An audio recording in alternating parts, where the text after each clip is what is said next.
All right, so are you ready for a deep dive that's, well, a little different? We're diving into the Zodiac. Oh, okay. Yeah, you guys shared some really interesting descriptions for each sign, like almost personality sketches. Mm-hmm. And, we won't be drawing up any birth charts today. Right. But I'm curious to see, what we uncover about those patterns and how people tick. Yeah, it's interesting how these like zodiac archetypes have kind of resonated like across cultures and time periods. Cool. It speaks to that human desire to understand, I don't know, like ourselves and the people around us. Totally. So instead of predicting the future or anything, Right. we're looking at these descriptions as potential insights into like, human behavior and motivation. Okay. So let's kick things off with Aries. Okay. Yo soy. Oh, yeah. Right off the bat, I'm feeling like a strong, independent energy. Mm-hmm. What stands out to you? That yo soy that's very telling.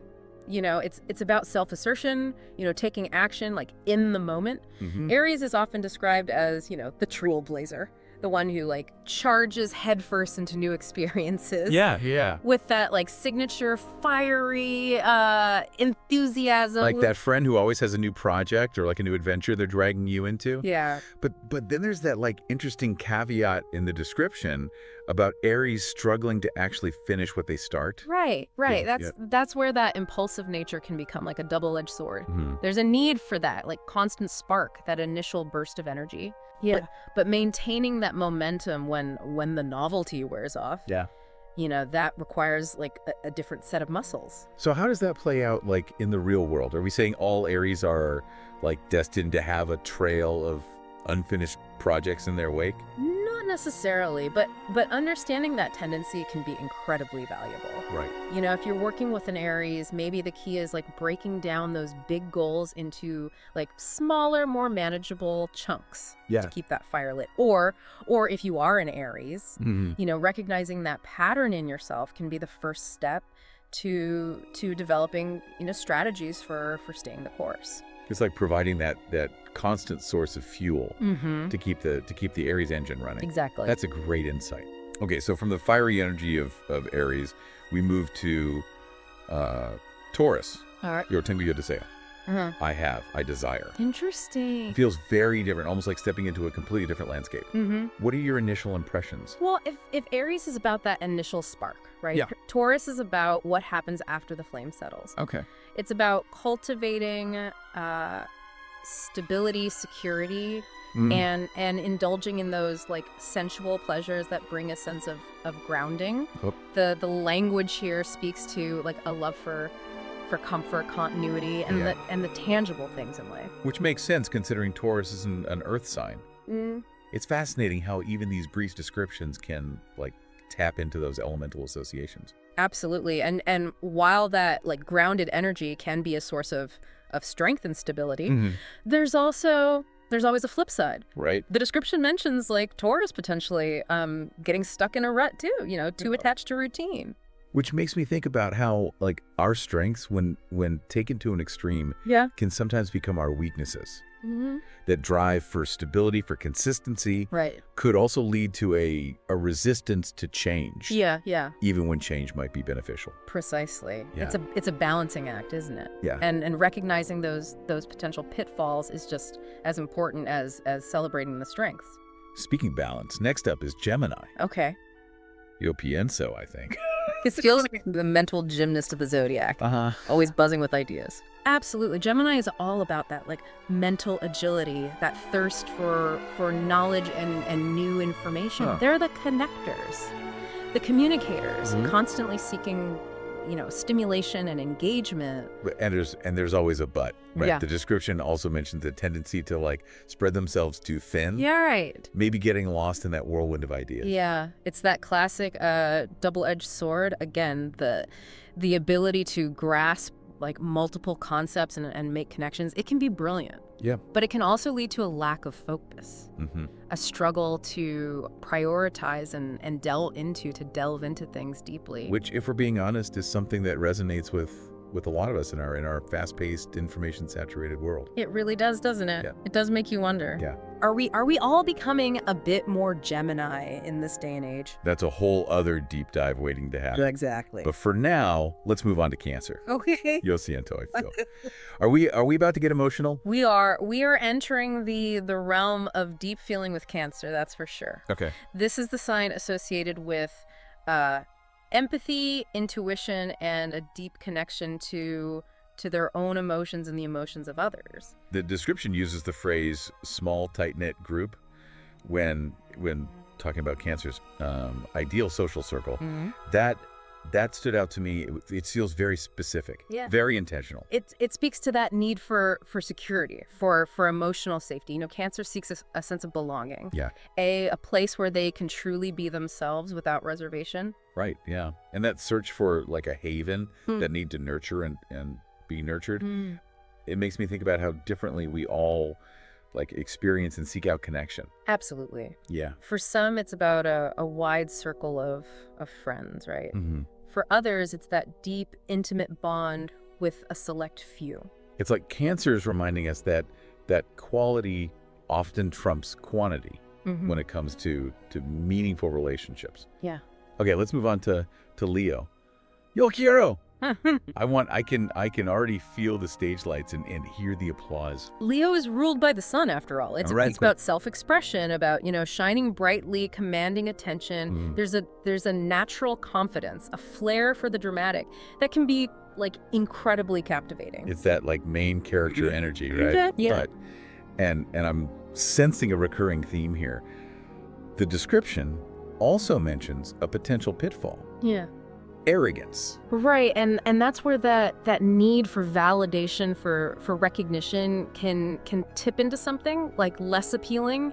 If a Leo doesn't feel, you know, seen or appreciated, that inner confidence can quickly turn into something, you know, more self-serving. It's like they need that constant supply of applause. Right. To keep their internal sun shining. Exactly. And it's a good reminder that even the most confident individuals often crave, you know, validation and appreciation. So how do you handle a Leo who's gone a little too far into like me, myself, and I territory? Well, a little dose of genuine appreciation can go a long way with a Leo. Yeah. But it's also about boundaries. Recognizing when that need for attention becomes draining or inconsiderate of others. It's about finding that sweet spot between like celebrating their strengths, right, and encouraging a bit of humility. Now, from the spotlight, we transition to Virgo. You analizo your critico. I analyze, I criticize. This feels like the meticulous planner, the one with the color-coded spreadsheet for their vacation itinerary. Am I close? You're not far off. Virgo is all about precision, about order, efficiency. Okay. They have this like incredible ability to analyze, to break things down and see the details that others often miss. The description mentions Virgo striving for maximum results with minimum effort. It's a fascinating concept, but is it even possible? Well, it speaks to their desire for like optimization, for streamlining processes and maximizing their impact. Yeah. And while achieving everything with minimal effort might be a bit of a fantasy. The Virgo can dream, can't they? Of course, but on a serious note, there's a valuable lesson here about working smarter, not harder. It's about identifying those areas where we can refine our approach, right, eliminate unnecessary steps, and get the most out of our time and energy. It's that classic principle of efficiency, something I think we can all benefit from. Absolutely. So maybe we could all use a little dose of Virgo energy in our lives. Okay, moving from the meticulous to the, well, let's just say things are about to get interesting with Libra. Yo equilibrio. Yo armonizo. I balance. I harmonize. Interesting. What comes to mind when you hear that? Diplomacy, grace, that constant striving for harmony and equilibrium.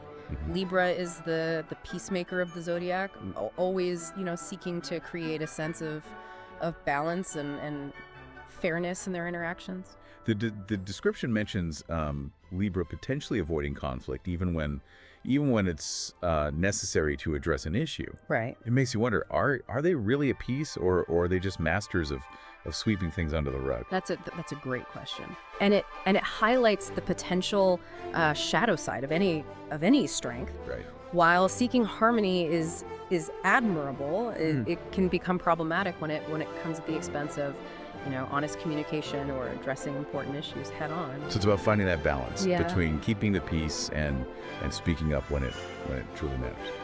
And speaking of intensity, we now arrive at Scorpio. Yo deseo, yo calo. I desire. I am silent. Ooh. This feels like the most enigmatic description yet. Yeah, Scorpio is often seen as the most intense and complex sign of the zodiac. Okay. They feel things like deeply, passionately, but they can also be incredibly guarded, holding their cards close to their chest. The description mentions a stark contrast. Intense love or intense criticism. Yeah. It's like they either embrace you with their whole being, or they just might, cut you with that infamous Scorpio stare. Right. It's a bit intimidating, isn't it? Yeah. That potential for such contrasting expressions. It speaks to that fixed, all or nothing nature, Yeah. often associated with Scorpio.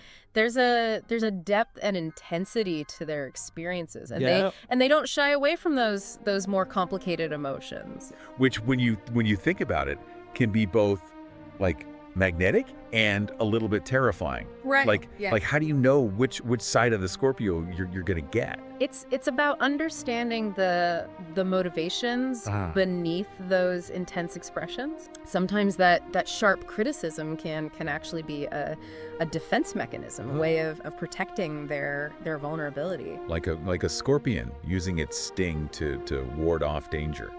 It's not always about being hurtful. It's about self-preservation. Exactly. Yeah. That's a fascinating perspective. All right, from the intensity of Scorpio, we journey on to the free-spirited adventurer of the zodiac, Sagittarius. Okay. Yosko I seek. Yeah. I'm already picturing someone with a well-worn passport Yeah. and a thirst for new experiences. Yeah.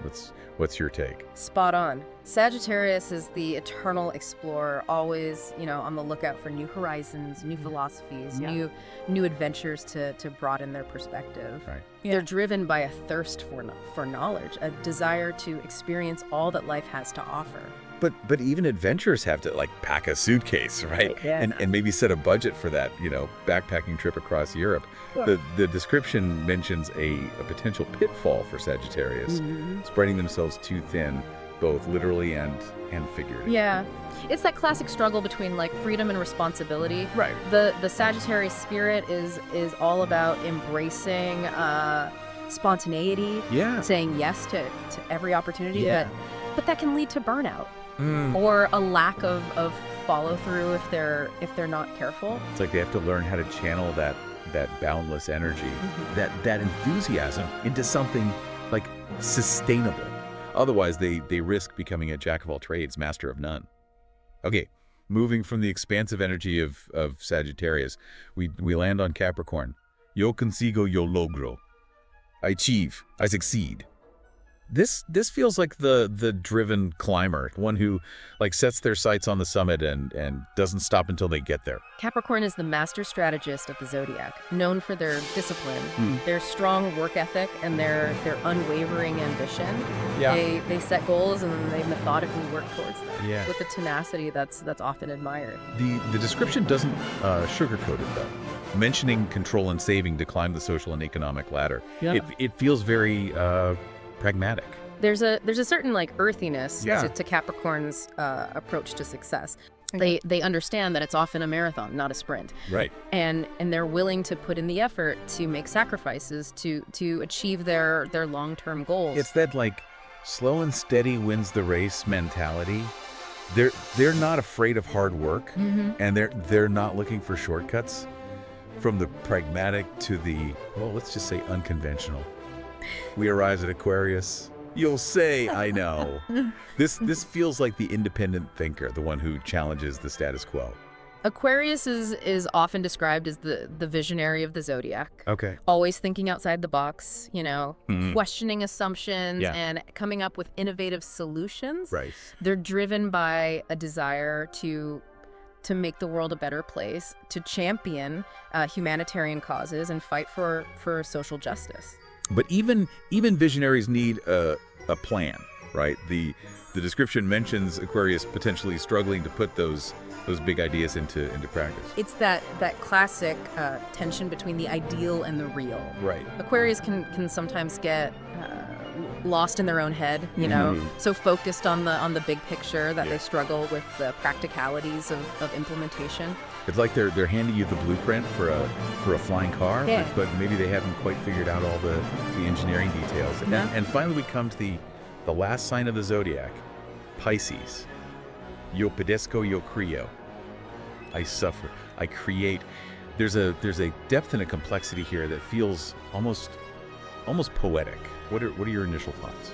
Pisces is often seen as the most intuitive and empathetic sign of the zodiac, deeply in touch with their own emotions and the emotions of others. They're dreamers, artists, and healers, often drawn to creative pursuits that allow them to, express their rich inner world. But that phrase "yo padezco," it suggests a certain sensitivity, of vulnerability that can be both a gift and a burden. Exactly. Because they're so in tune with the emotional undercurrents, Pisces can sometimes take on the burdens of the world, absorbing the pain and suffering of others.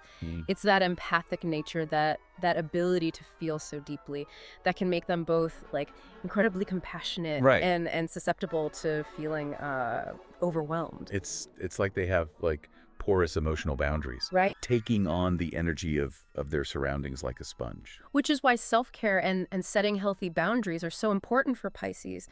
They need to find ways to protect their own energy, to create space for themselves to process and recharge.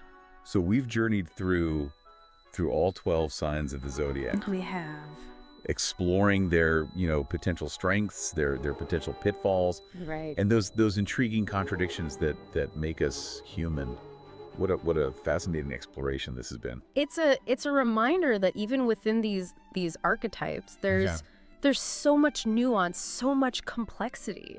And while we can't, reduce human behavior to a sun sign, these descriptions offer a fascinating glimpse into the patterns, the motivations, and the challenges we all face on a deeper level. It's like these archetypes provide a new lens through which to view ourselves and the people around us.